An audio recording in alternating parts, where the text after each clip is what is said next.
Les 3 choses les plus dangereuses pour ton cerveau. Et la troisième est de loin la pire.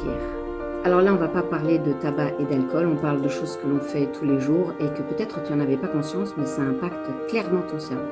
En premier, c'est la sédentarité, le fait de rester assis et de ne pas bouger. On n'est pas fait pour rester assis et ne pas bouger, on est fait pour bouger beaucoup, toute la journée. Et si tu ne le fais pas, ça affaiblit tes muscles et tes os. Et ça augmente le risque de dépression, d'anxiété et de troubles cognitifs. Ton cerveau a besoin que ton corps bouge. Si ton corps est inactif, ton cerveau aussi. En deuxième, c'est l'isolement social. Être seul, coupé des autres, augmente significativement le stress, perturbe le sommeil et accélère le vieillissement du cerveau. Certaines recherches montrent que l'isolement peut être largement plus nocif que le tabac. C'est dire à quel point le lien social est important pour l'humain. Et en troisième, le sommeil, le manque de sommeil. Dormir peu ou mal augmente le risque de mortalité, toutes causes confondues. Les personnes qui ne dorment que 5 heures ou moins ont beaucoup plus de risques de développer des maladies graves. Le sommeil est indispensable. C'est pendant la nuit que ton cerveau consolide la mémoire et se nettoie, grâce à ce qu'on appelle le système glymphatique.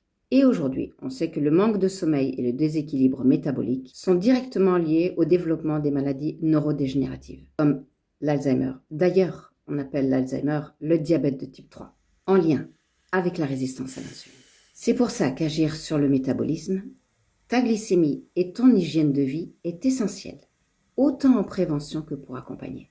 Je travaille avec un protocole qui aide à améliorer la sensibilité à l'insuline et rétablir un bel équilibre sur le terrain.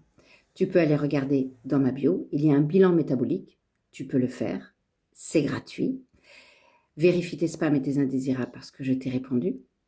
Il y a aussi un document téléchargeable, tu peux le télécharger et tu peux regarder si tu as quelques signes et symptômes de la résistance à l'insuline. Si tu en as un, peut-être tu as de la résistance à l'insuline. Si tu en as deux, tu as sûrement de la résistance à l'insuline. C'est pas grave, ça se renverse avec des bonnes habitudes de vie, un bon sommeil, une gestion du stress et une belle alimentation, et aussi des produits naturels si tu as envie d'aller plus vite, plus profondément et surtout agir à la cause aussi.